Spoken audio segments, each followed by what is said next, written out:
Already நம்ம example 3.1 வந்து நம்ம சேனலில் போட்டிருக்கோம்.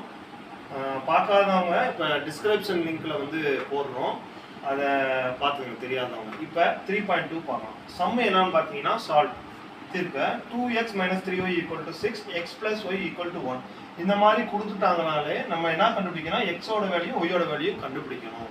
ரைட்டுங்களா? அதுக்கப்புறம் என்ன மெயினாக ஒன்று பார்க்கணும்னா, இந்த இது சால்வ் பண்ணுறதுக்கு முன்னாடி ரெண்டு வேரியபிள் இருக்குல்ல, இந்த ரெண்டு வேரியபிளையும் வேல்யூ வந்து ஈக்குவலாக இருக்கணும். ஒன்று வந்து எக்ஸோட வேல்யூ ஈக்குவலாக இருக்கணும், இல்லை ஒய்யோட வேல்யூ ஈக்குவலாக இருக்கணும். சப்போஸ் ஈக்குவலாக இல்லைன்னா நம்ம ஈக்குவலாக வர்றதுக்கு ஒரு ஸ்டெப்பு பண்ணணும். அது என்னன்னு இப்போ நம்ம பார்ப்போம். இப்போ ஃபர்ஸ்ட் ஈக்குவேஷன், இப்போ ஃபார் எக்ஸாம்பிள் வந்து பார்த்தீங்கன்னா இங்கே 2xன்னு இருக்கு. அப்போ நம்ம இங்கே 2x வந்து 2 வரணும்னா இந்த ஈக்குவேஷன் ஃபுல்லாக 2ஆல் மல்டிப்ளை பண்ணிட்டேன்னா எக்ஸோட கோஎஃபிஷியன்ட் வந்து ஒரே மாதிரி ஆயிடும். அதனால் என்ன செய்யறேன்னா நான் ஃபர்ஸ்ட் ஈக்குவேஷனை ஃபர்ஸ்ட் அப்படியே எழுதிக்கிறேன்.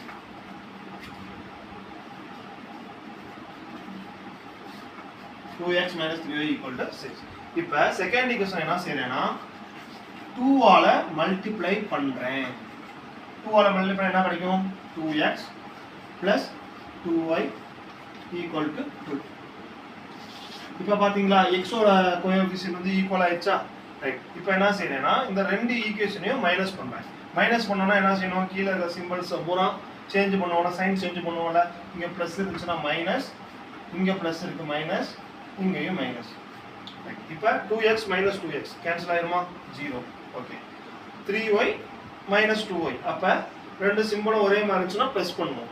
5y பெரிய நம்பர் சிம்பிள் என்ன நம்மளுக்கு மைனஸ், அப்போ மைனஸை போட்டுருக்கேன். 3யோட simple minus equal to okay. இப்போ 6 இங்கே ப்ளஸ் 6 இருக்கு, இங்கே -2 இருக்கு, அப்போ மைனஸ் போடணும். 6ல 2 போச்சுன்னா 4, பெரிய நம்பர் சிம்பிள் வந்து நம்மளுக்கு ப்ளஸ். ஓகேங்களா? Okay right. இப்போ வந்து இதில் வந்து நம்மளுக்கு ஒய்யோட வேல்யூ தான் கண்டுபிடிக்கணும். இப்போ ஒய் பக்கத்தில் நமக்கு -5 இருக்கு, இது இங்கே மல்டிப்ளிகேஷனில் இருக்கு, இந்த சைடு வர்றப்ப டிவிஷன் அமையும். அப்போ ஒய்யோட வேல்யூ என்ன வரும்? y = -4/5. இப்போ ஒய்யோட வேல்யூ கண்டுபிடிச்சிட்டோம். இது ரெண்டுல எந்த ஈக்குவேஷனாலும் சப்ஸ்டிட் பண்ணலாம். சப்ஸ்டிட் பண்ணி எக்ஸோட வேல்யூ வந்து கண்டுபிடிக்கணும். இப்போ நான் என்ன செய்யறேன்னா செகண்ட் ஈக்குவேஷன் ஃபர்ஸ்ட் ஈக்குவேஷனை கம்பேர் பண்றப்ப செகண்ட் ஈக்குவேஷன் கொஞ்சம் ஈஸியா இருக்கு, அதனால நான் செகண்ட் ஈக்குவேஷன்ல சப்ஸ்டிட் பண்றேன். y = -4/5 substitute in second. இப்போ எக்ஸோட வேல்யூ நமக்கு தெரியாது, எக்ஸ்னே வச்சுக்கிறேன்.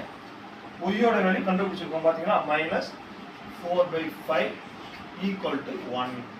இப்போ நமக்கு எக்ஸ் வேல்யூ தானே வேணும், எக்ஸை மட்டும் இங்கே வச்சுட்டு மிச்சம் வேல்யூ அந்த சைடு கொண்டு போகிறேன். எக்ஸை தவிர்த்து வேறு என்ன இருக்கீங்க? -4/5 இருக்கு. அப்போ ஈக்குவல் அந்த சைடு போகிறப்ப என்ன ஆகும்? x = 1. இந்த -4/5 இந்த சைடு போச்சுன்னா ப்ளஸ்ஸாக மாறும், +4/5. ரைட். இப்போ எப்பயும் இது பார்த்தீங்கன்னா ஒரு நம்பர் வந்து ஒரு ஃபுல் நம்பராக இருக்குது, முழு நம்பராக இருக்குது, இன்னொன்று வந்து ஃப்ராக்ஷனில் இருக்குது. இந்த மாதிரி இருந்துச்சுன்னா எப்படி இதை சால்வ் பண்ணணும்னா ஃபஸ்ட்டு இந்த 5 தான் இங்கே வரும், /5. இது வந்து காமன் தான். ஓகேவா? எல்லா சமுக்குமே இங்கே என்ன டினாமினேட்டர் இருக்கோ அதை போட்டுருங்க. அதுக்கப்புறம் இதையும் மல்டிப்ளை பண்ணணும். 1 5s are 5 + 4. அப்போ 5 + 4 நம்மளுக்கு என்ன வரும்? 9/5. ஓகேவா? இப்போ நம்ம என்ன எக்ஸும் கண்டுபிடிச்சிட்டோம், ஒய்யும் கண்டுபிடிச்சிட்டோம். இப்போ நான் ரிசல்ட் எழுதுறேன். ரிசல்ட் அல்லது தீர்வு, தமிழில் தீர்வு. x = 9/5, y = -4/5. Okay, thanks.